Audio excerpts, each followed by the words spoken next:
Eu mais cedo postei um vídeo, né, compartilhei a respeito daquele sobrado que infelizmente veio a colapsar na cidade de São Paulo.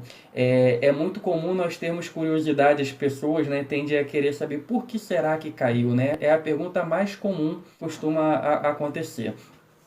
No entanto, eu decidi gravar esse vídeo não apenas para suprir a sua curiosidade, mas porque pensando na verdade que problemas como esse poderiam ser evitados.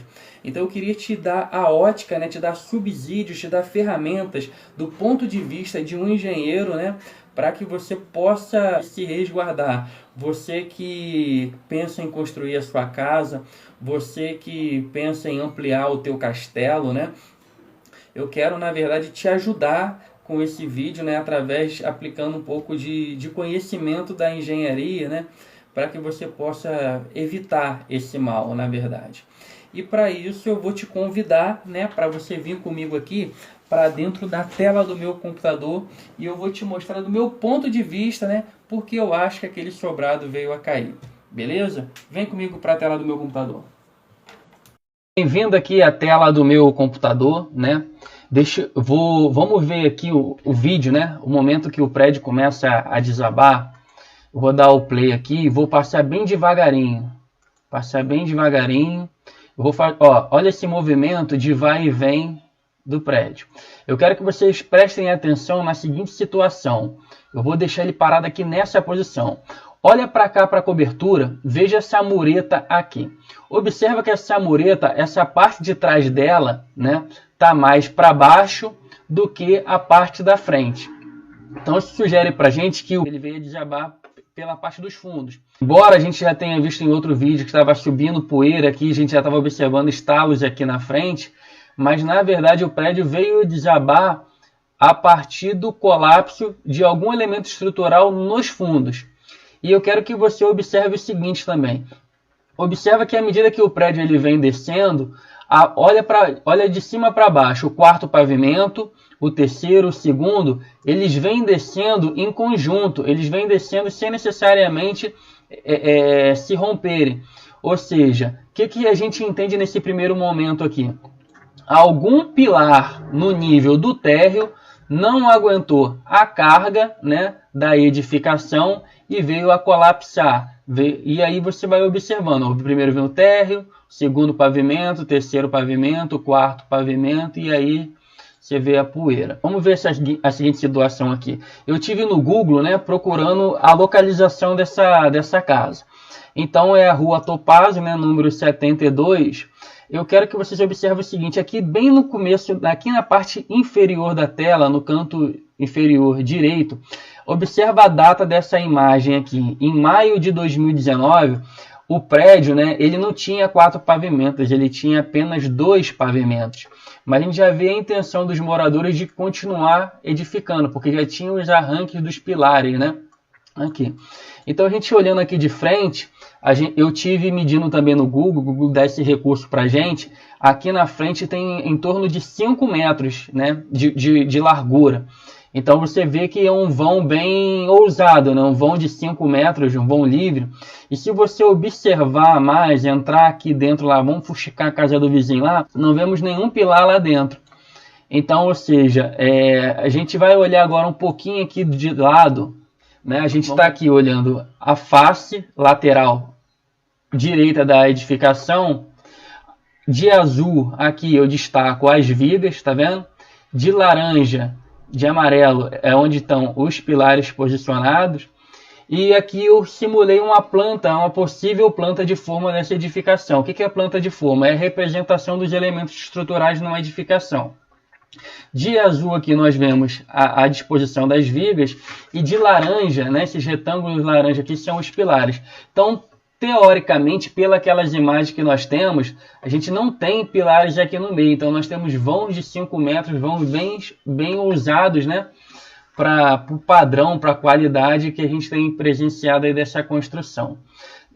Para que a gente possa discutir um pouco mais, para tentar analisar por que essa estrutura veio a colapsar, eu preciso explicar uma situação para vocês. Então, vamos lá. Primeiramente, você precisa ter em mente como é que funciona uma estrutura, pensar na estrutura de uma forma geral. Diferente da forma como se constrói, que é de baixo para cima, para se calcular uma estrutura, a gente faz o caminho inverso, faz de cima para baixo. Para você entender, para ilustrar o teu entendimento a respeito do funcionamento de uma estrutura, pensa no teu corpo humano. Você tem a tua cabeça, né, que é suportada pelo teu pescoço, pelo teu tronco. O teu tronco, por sua vez, distribui, né, essa carga aqui de cima aqui do teu tronco, da tua cabeça, é distribuído pelas tuas duas pernas. As tuas duas pernas, por sua vez, cada uma joga o teu peso, uma para cada pé, distribui para cada pé. A estrutura, né, a nossa estrutura das nossas casas é exatamente o modelo que Deus criou do corpo humano. É exatamente a mesma coisa. Então pensa que a tua laje é a cabeça. A cabeça, ela recebe cargas dela própria, ela recebe carga das pessoas que andam em cima, dos móveis, né, que ficam em cima, recebe cargas dos revestimentos que são colocados para ela, o piso por cima, o emboço por baixo, né, o emboço, a pintura, enfim, todas essas cargas ficam sobre a laje. Aí começa tipo aquela brincadeira de passar para outro que eu não quero mais. A laje, quando ela se vê, poxa, eu tô com muito peso, eu tô com muita carga, quero saber, vira para a viga, olha para baixo e fala assim, viga, passa para outro que eu não quero mais. A viga, por sua vez, ela já tem o próprio peso dela, ela recebe a carga das paredes que ficam em cima dela e ainda recebe a carga da laje. E aí ela fala o seguinte, olha para baixo, olha para os pilares, né? Um de cada lado, fala assim, aí pilares, faz o seguinte, passa para outro que eu não quero mais. Então os pilares, né, é suas pernas. Ele recebe a carga das vigas. E aí, por sua vez, os pilares têm a função de distribuir essas cargas nas fundações, que é os seus pés, e distribui pelo solo. Então, vamos pensar o seguinte, a estrutura, né, quando ela recebe essas cargas, esses esforços externos, essas ações, né, elas provocam nela esforços internos. São vários tipos de esforços. Existem os esforços de cisalhamento, os esforços de torção, os esforços de tração, os esforços de compressão. Então eu quero me concentrar nos esforços que o pilar recebe. Bom, primeiramente aquela estrutura ela é formada de concreto, né?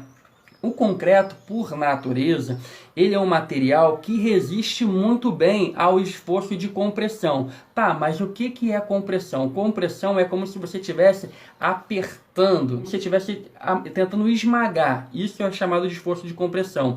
E o concreto ele não resiste bem ao esforço de tração. O que é tração? É tipo tentar puxar, esticar, né?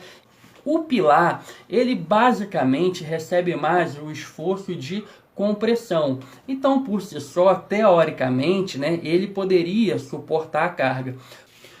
E uma observação também, a norma 6118 diz o seguinte, que a seção do pilar, ela não pode ser, né, ter uma área menor que 360 centímetros quadrados. No entanto, ela até diz o seguinte, que você pode, ou seja, equivaleria a um pilar de 19 por 19. Só que os blocos cerâmicos, ele normalmente tem espessuras de 9 centímetros e 14 centímetros. Então, o que aconteceria? Quando você tem uma viga, né, um pilar, né, de 19 centímetros e um bloco, né, de 9 ou de 14, o que tende a acontecer? Fica um dente dentro da casa. E isso é feio. Então, o que as pessoas naturalmente fazem? Eles reduzem a seção do pilar. Diminui uma dimensão do pilar. Às vezes, vamos partir do princípio que a pessoa ali, naquele tijolo ali, reduziu o pilar para 14 centímetros. A norma até permite que você reduza um dos lados do teu pilar para 14 centímetros, é o limite, né? Aí aqui está a tabela aqui da norma, né, em tela. Mas para que você possa reduzir, na hora do engenheiro estiver fazendo o cálculo, né, o engenheiro que vai estar fazendo o cálculo, ele vai considerar esses fatores aqui para poder majorar a carga que está sendo aplicada nesse pilar. A mesma norma que diz que permite que você reduza essa dimensão para 14 centímetros, ela não diz que você tem que ter uma área menor que 360 centímetros quadrados. Você ainda precisa ter 360 centímetros quadrados. Mas o que você precisa fazer para suprir essa necessidade? Se você diminuir um lado para 14, o outro lado não pode ser mais 19. Você tem que aumentar. Então, para você manter 360 centímetros quadrados, o mínimo de um pilar, então, para uma casa, tem que ser 14 por 26 centímetros. Então, essa é a menor dimensão mínima de acordo com os padrões da norma 6118. Então, uma vez explicada a questão da geometria, né, da seção dos pilares, a gente vai comparar, né, eu te mostrei o que deveria ser e vamos comparar o que foi executado aqui. A gente dando um zoom aqui nos pilares, a gente logo observa que a espessura deles não está de acordo com a norma. Só você observando pelo tijolo aqui, ó, pelo bloco cerâmico, esse bloco cerâmico não tem nem pinta de ser de 14 centímetros. Ele está com pinta de ser de 11 centímetros e meio. Então o pilar, né, não poderia ser, conforme a norma 6118, menor que 14 centímetros. E se a gente olhar aqui, nos dois sentidos, né, ele não parece ter 360 centímetros quadrados de área. Você vê que um lado dele, as duas dimensões dele parecem estar abaixo.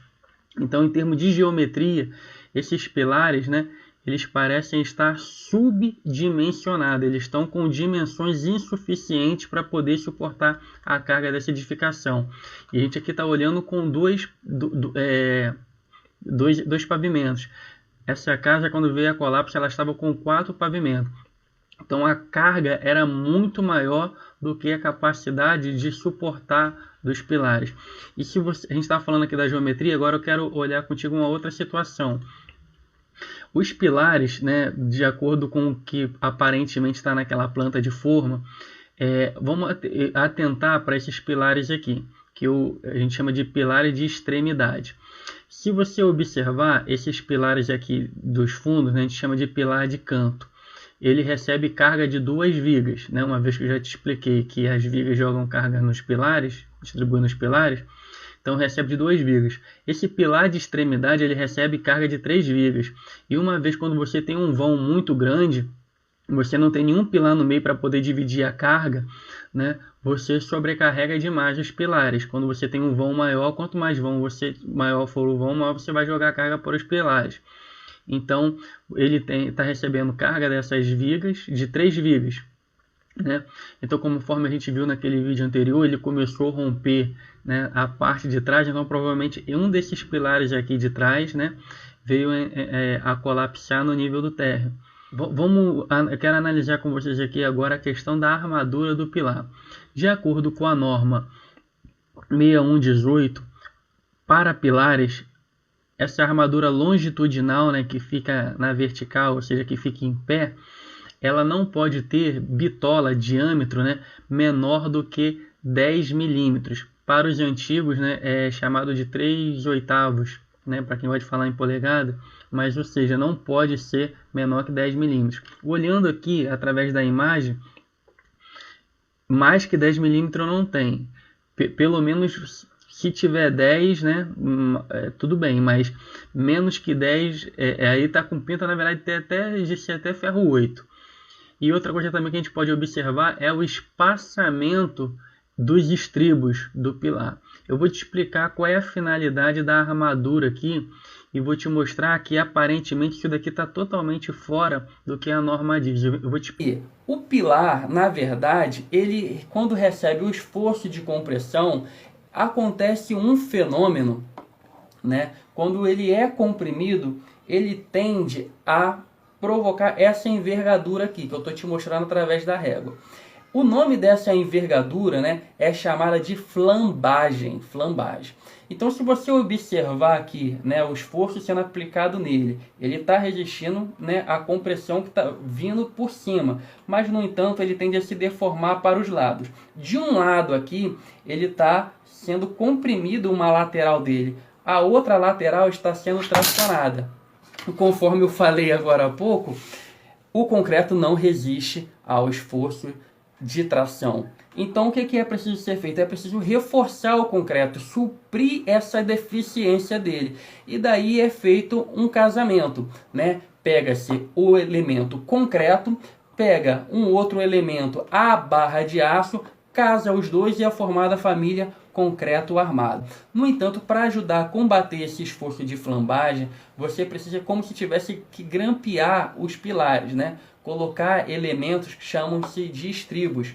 E esses estribos, ele tem um espaçamento mínimo entre eles. Faz de conta que meu dedo aqui é o estribo, né, que está envolvendo os pilares de cima a baixo. A norma diz que o espaçamento entre esses estribos tem que ser de 12 vezes a bitola da barra de aço na vertical. Então, vamos lá, se a gente tem uma barra de aço com 10 milímetros, 10 milímetros é o mesmo que 1 centímetro, então, e tem que ser 12 vezes 1 centímetro vezes 12, né? Então, ou seja, o espaçamento por norma, né, você não pode ter uma distância superior a 12 centímetros. Se olharmos essa figura aqui, né, do que a gente está vendo aqui, a gente que trabalha medindo, a gente acaba tendo uma noção de espaço, né? Então tem muito mais que 12 centímetros ali. Então esse é um fator também que pode ter colaborado para a estrutura vir a colapsar. Vamos lá, meus lendários. Para a gente fechar aqui. A conclusão que eu chego olhando friamente, rapidamente aqui. Número 1. Vãos muito grandes. Ausência de pilares suficientes para poder dividir as cargas. Então os pilares que tinham estavam recebendo muitas cargas vindo das vigas. Número 2, a dimensão dos pilares não era condizente com a quantidade de carga, com a quantidade de pavimentos que tinha na edificação. 3, a armadura, tanto longitudinal quanto dos estribos, né, não tinha bitola e nem espaçamento conforme a norma. Então, normalmente, quando acontece um problema desse daí, é uma sucessão de vários fatores, né? E pode ser que tenha outros elementos aí. Então, isso aqui foi uma análise rápida, né, do que pode ter acontecido com esse sobrado. E, para finalizar, eu vou deixar você ver um vídeo dos proprietários desse imóvel aí. O casal, dono do imóvel, assumiu que a construção era irregular. Quem era o responsável pela construção? A gente mesmo. Eles são engenheiros? Não. Arquitetos, alguma coisa ligada à construção? Não. E tinha alvará para construir? Não. Não era perigoso? Não. Você não tinha medo de construir uma casa sem acompanhamento de um engenheiro, sem alvará, sem autorização do CREA? Olha aqui, ó, onde que a gente está. Você acha que alguma casa tem alvará? Você acha que alguma casa tem engenheiro? Você acha que alguma casa aqui tem alguma coisa desse tipo? Infelizmente ela não falou nenhuma mentira, ela falou a pura verdade, mas tem uma palavra que às vezes fica até chato de tanto repetir, mas realmente o barato sai caro. Às vezes a pessoa quer economizar, às vezes não tem nem conhecimento de pedir a ajuda de um engenheiro. No Brasil as pessoas têm cultura, né, de todo mundo entende de obra, todo mundo sabe construir, mas você vê que ao longo do vídeo eu te mostrei várias particularidades, né? E somente alguém capacitado, alguém habilitado tem condições de poder prever certo tipo de situações. Então a recomendação que fica, desperdice, né, o teu suor, o dinheiro que você conquistou ao longo de anos para poder construir a sua casa. Eu contei ali, foi 5 segundos para a casa desabar. Então que você não veja que o mesmo não aconteça contigo. Chame um engenheiro para fazer um projeto para você. E chame também o engenheiro para poder acompanhar, fiscalizar a tua obra. Beleza? Fique com a força do L. Um abraço.